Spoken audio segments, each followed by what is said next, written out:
अगर किसी मनुष्य के दिल में आपके प्रति दुर्भावना हो, द्वेष हो, तो आप तर्कशास्त्र के सहारे तो उससे अपनी बात कभी भी मनवा ही नहीं सकते हैं। अगर आप गुस्से में हैं और सामने वाले को दो चार बातें सुना देते हैं तो ऐसा करने से आपके मन की भड़ास तो निकल जाएगी, लेकिन सामने वाले पर क्या गुजरती है, क्या आपने कभी उसके बारे में सोचा है?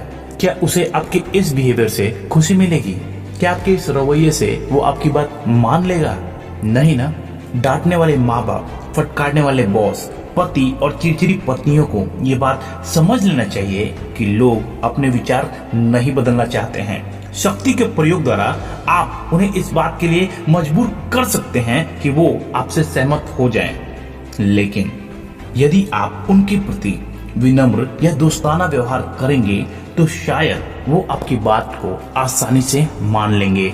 कई सालों पहले अब्राहम लिंकन ने ये बात कही थी कि 1 गैलन सिरके की बजाय शहद के 1 बूंद से ज्यादा मक्खियां पकड़ी जा सकती हैं। अर्थात यदि आप किसी का दिल जीतना चाहते हैं, उसे अपने पक्ष में करना चाहते हैं, तो सबसे पहले उसे ये एहसास दिलाइए कि आप उसके मित्र हैं।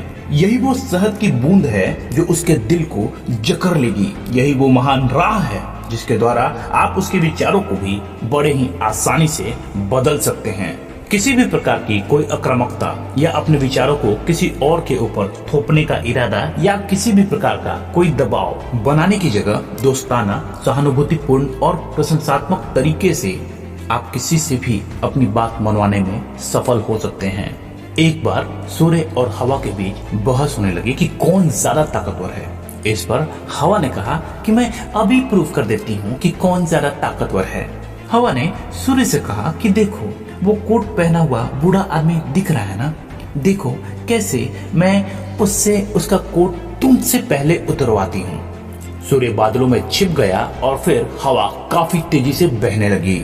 ऐसा प्रतीत होने लगा मानो तूफान आ गया हो, परंतु हवा जितनी तेज चलती थी, बूढ़ा आदमी अपने कोट को उतनी ही जोर से पकड़ लेता था। आखिरकार हवा ने हार मान ली और एक बार फिर वो अपनी सामान्य गति से बहने लगी। इसके बाद सूर्य, जो कि बादलों के पीछे छिप गया था, वो बादलों से निकला और उस बूढ़े आदमी पर दयालुता से मुस्कुराया। बूढ़े आदमी ने अपना पसीना पोंछा और अपना कोट उतार दिया। तब सूर्य ने हवा को समझाया कि शक्ति और क्रोध की बजाय दयालुता और दोस्ती से कोई भी काम आसानी से करवाया जा सकता है। इसीलिए किसी से भी कोई सी भी बात मनवाने के लिए आपको हमेशा विनम्र और दोस्ताना शैली का ही प्रयोग करना चाहिए।